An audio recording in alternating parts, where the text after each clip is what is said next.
Hi guys, and welcome to a new edition of News Bites. This is my roundup of tech news that's caught my eye over the last week, so let's get to it. So first up this week, I guess, if you're even slightly still interested in bothering to try and get some kind of new generation graphics card, you'll be pleased to hear, or maybe not, that the NVIDIA 3060, the RTX 3060, could well be hitting the shelves, that's the virtual shelves, by end of February, beginning of March. And this is a 12 gig RAM card. And yeah, I can't say I'm really enthused to see this thing arrive.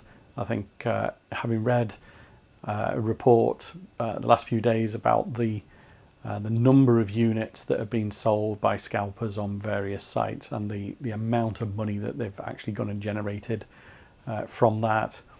I think exactly the same thing's going to happen with this card, despite NVIDIA and AMD coming out and saying they're going to deal with this in terms of a supply issue. That's months away from being resolved. So a great, a nice entry-level card to the new series, and yeah, you're probably not even going to be able to get that. So moving quickly along, we'll move on to something a bit more achievable for 2021, and it's the news that Epic, the Epic Games Store, they are going to continue giving away free games in 2021.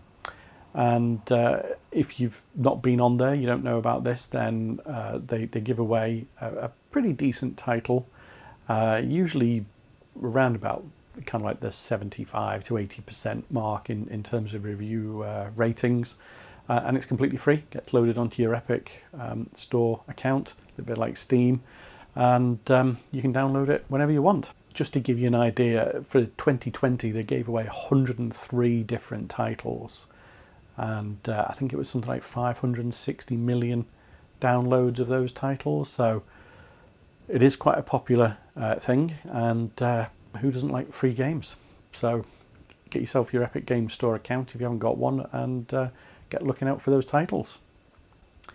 Now, a number of months ago, I did a video on the channel about some new tech from Amazon coming onto the marketplace, and I'd completely forgotten about this, to be honest with you. I thought it actually been released and everybody was buying it, but it would seem that the new Echo Show, the Echo Show 10, is finally going to be released, and certainly in the UK you can pre-order that now. I think you can pre-order it in America as well, but from my perspective you can pre-order it in the UK, and they're looking for delivery at the end of February, give or take a couple of days there.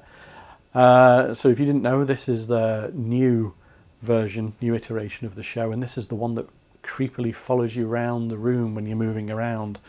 I guess same kind of way as what the Portal from Facebook does, except this one actually moves around the room. So yeah, let me know if you're thinking of getting one of those in the comments, guys. I think they're about £260, something like that, so they're not a cheap device, but people have conversations in kitchens and stuff like that whilst they're cooking. That's, for me, probably the only real area I can imagine where you're going to be wandering around trying to have a conversation. But yeah, are you thinking of getting one of these? Let me know your thoughts. Now, my previous News Bites update, I talked about some of the kind of like the key items that caught my eye from CES this year. Obviously, it's a virtual event. And one of those, which I didn't include in the video, but obviously something that did actually catch my eye, was Intel's Rocket Lake S line of CPUs. And there's this is, I'm sure they're not thinking it's going to be the saviour of Intel versus AMD, but these are supposed to be, for all intents and purposes, a shifting gear for Intel, and the IPC improvement on these is as much as 19%, so that's quite a substantial increase. It could well put them back at the top for gamers when they release these. And there's a couple of things with these CPUs really. So they've got this iGPU, the XE, graphics, and this, because of the inclusion of that, it's going to have a reduction in cores. So not as many cores, but equally as powerful. There has been a leaked slide by MSI, I think it is, and it's actually got details of the wattage, the TDP on these. And one thing I will say, they look like they're going to run very, very hot, well over 100 degrees. So you know, that is a definite sign that Intel are reaching the far limits of what they've got available at the moment. They're also potentially going to have a price cut as well. So there's been a bit of a leak. I mean, you know, all these things are, you know, sometimes to be taken with a pinch of salt, but you know, there's potentially a bit of a price reduction on these, and it's anywhere between, I think it's kind of like 2% and kind of like 14%, something like that, over previous generation CPUs. So you know, if I guess the thing, you know, if Intel come in with an IPC increase and a price reduction, and okay, you know, the chips are going to be slightly hot, they could well take back the gaming crown from AMD. But of course, AMD's already on with its development of its next generation CPUs. So it's exciting times if you're one of these people, you know, who likes to have the latest and greatest CPU and hardware and all that kind of stuff, apart from your graphics card, that is.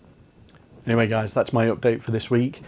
Let me know your thoughts in the comments on what I've talked about this week. You know, have you managed to nab yourself a next generation graphics card, or you know, yeah, are you just going to give up? Are you going to hang on?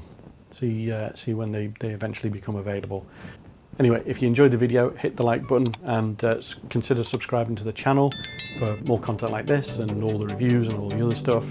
But for now, thanks for watching, and I will see you in the next one. Bye for now.